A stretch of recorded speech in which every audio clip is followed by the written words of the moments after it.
Σε αυτό το βίντεο θα μιλήσουμε για το εργαλείο συζητήσεις και πώς το χρησιμοποιεί ένας εκπαιδευόμενος.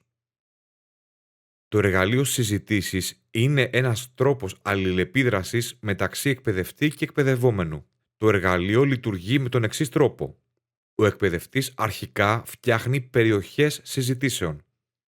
Σε αυτές τις περιοχές συμμετέχουν οι χρήστες στο μάθημα. Παράλληλα, για κάθε αποστολή απάντησης υπάρχει δυνατότητα ειδοποίησης μέσω email. Κάθε περιοχή περιλαμβάνει θέματα προς συζήτηση. Ας πάμε τώρα στο εργαλείο. Υπάρχουν δύο διαφορετικοί τύποι συζητήσεων.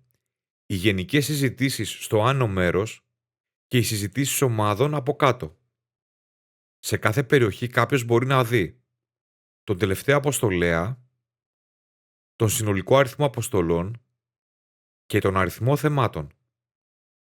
Ας μπούμε σε μια περιοχή συζητήσεων πατώντας πάνω στον τίτλο.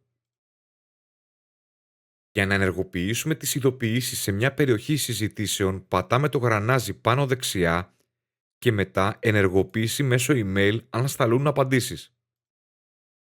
Ας μπούμε σε μια γενική περιοχή συζητήσεων πατώντας πάνω στον τίτλο. Μπαίνοντας σε μια περιοχή μπορούμε να συμμετέχουμε στα θέματα που περιέχει.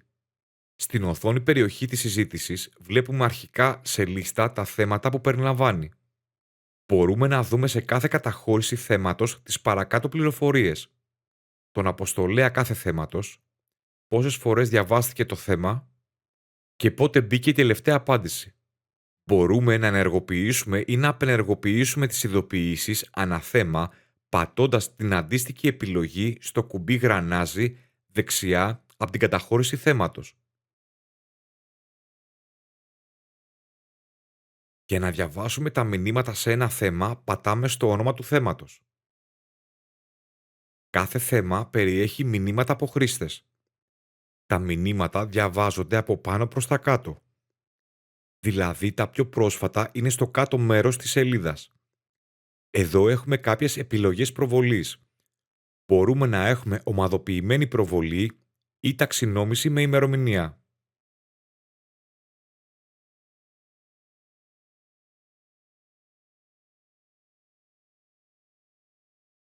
Το αρχικό μήνυμα του θέματος μένει πάντα πάνω-πάνω. Οι απαντήσεις μετά εμφανίζονται από κάτω.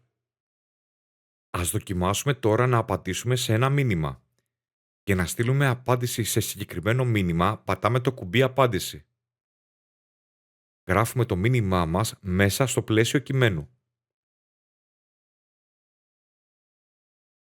Μετά πατάμε υποβολή για να το στείλουμε. Εναλλακτικά, αν αλλάξουμε γνώμη, πατάμε ακύρωση αποστολής. Αν θέλουμε να δημιουργήσουμε μια νέα συζήτηση, τότε πατάμε νέο θέμα. Ορίζουμε το θέμα συζήτησης και το μήνυμά μας στα αντίστοιχα πεδία. Πατάμε υποβολή για να καταχωρήσουμε το νέο θέμα. Τέλος, υπάρχει και η περίπτωση ο εκπαιδευτής του μαθήματος να μας έχει συμπεριλάβει σε μια ομάδα χρηστών. Θα μιλήσουμε για συζητήσεις ομάδας χρηστών σε άλλο βίντεο.